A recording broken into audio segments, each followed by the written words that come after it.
It's a new year and a new chance for you to make a fresh start with your compliance. For it, we're going to be bringing you a daily tip, strategy, or idea that you can use to improve your program.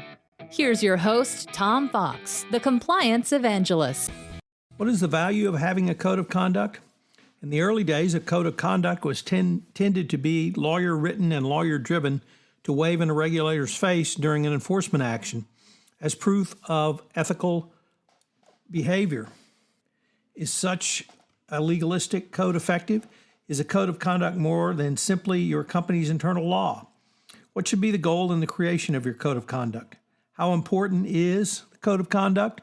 The Association of Certified Fraud Examiners said it's the number one preventer of fraud.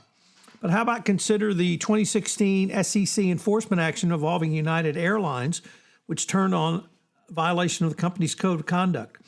The breach of the code of conduct was determined to be an FCPA internal controls violation. It involved a clear quid pro quo benefit paid out by United Airlines to David Sampson, the former chairman of the board of the directors of the Port Authority of New York and New Jersey, the public government entity which has authority over, among other things, United Operations, the company's huge East Coast hub at Newark, New Jersey.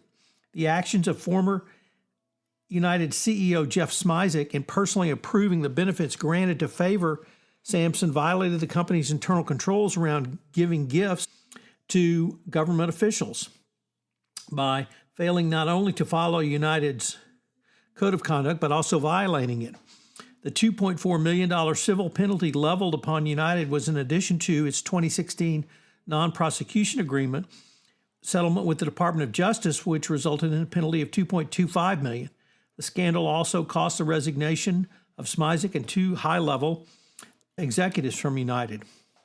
In the 2020 FCPA Resource Guide, the DOJ and SEC stated, "A company's code of conduct is often the foundation upon which an effective compliance program is built. As the DOJ has repeatedly noted, the most effective codes are clear, concise, and accessible to all employees and to those conducting business on the company's behalf." The ECCP further specified as a threshold matter, prosecutors should examine whether the company has a code of conduct that sets forth, among other things, the company's commitment to full compliance with relevant federal laws that is accessible and applicable to all company employees. The antitrust guidance also specified, quote, if the company has a code of conduct, are the antitrust policies and principles included in that document, end quote. The 2020 FCPA Resource Guide, the 2020 update to the evaluation of corporate compliance programs, and the antitrust guidance go on to make clear that it is difficult to effectively implement a compliance program if it is not available in the local language so that the employees in the foreign subsidiaries can access it and understand it. When assessing a compliance program, the DOJ and SEC will review whether the company has taken steps to make certain the code of conduct remains current and effective, and whether a company has periodically reviewed and updated its code. There are several purposes which should be communicated in your code of conduct. The overriding goal is for all employees to follow what is required of them under the code of conduct. You can do this by communicating those requirements to providing a process for proper decision-making, then requiring that all persons subject to the code of conduct put these standards into everyday business practice. Such actions are some of your best evidence that your company upholds and supports proper compliance. The substance of your code of conduct should be tailored to your company's culture and to its industry and corporate identity. It should provide a mechanism by which the employees who are trying to do the right thing in compliance and in business ethics can do so. The code of conduct can be used as a basis for employee review and evaluation. It should certainly be invoked if there is a violation. Your company's disciplinary procedure must be stated in the code. These would include all forms of discipline up to and including dismissal for serious violations of the code. Further, your company's code should emphasize it will comply with all applicable laws, regulations, wherever it does business. The code needs to be written in plain English and translated into other languages as necessary so that all applicable persons can understand it. The three most important things about your compliance program, of course, are document. The same is true in communicating your company's code of conduct. You need to do more than simply put it on your website and tell folks it's there and available and that they should read it. You need to document that all employees and anyone else that your code of conduct applies to has received it, read it, and understands it. The DOJ expects that each company to begin with its compliance program with a very publicly announced, very robust code of conduct. If your company does not have one, you need to implement one forthwith. However, your code of conduct is not a static document to be put on the shelf and never reviewed again. For just as your compliance program is a living entity, it should be constantly evolving. The same is true for your code of conduct. If your company has not reviewed or assessed your code of conduct for 5 years, do so in short order. As much has changed in the compliance world. All of this has become clear in the age of coronavirus. After revisions to your code of conduct, you should develop a plan to communicate the revised document.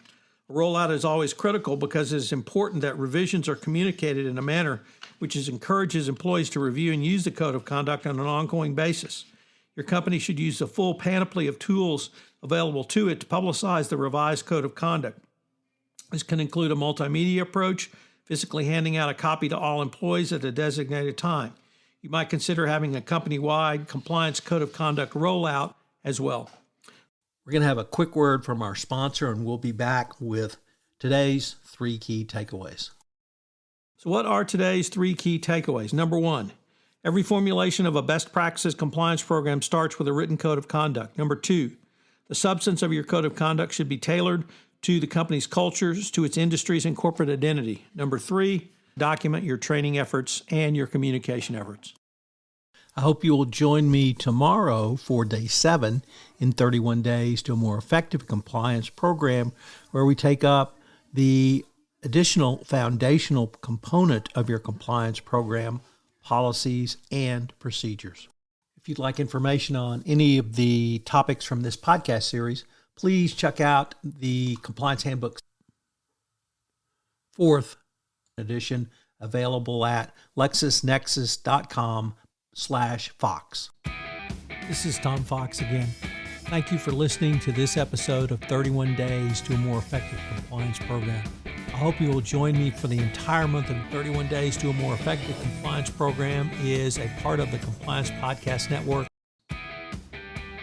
This is Tom Fox again. Thank you for listening to this episode of 31 Days to a More Effective Compliance Program. 31 Days to a More Effective Compliance Program is a part of the Compliance Podcast Network.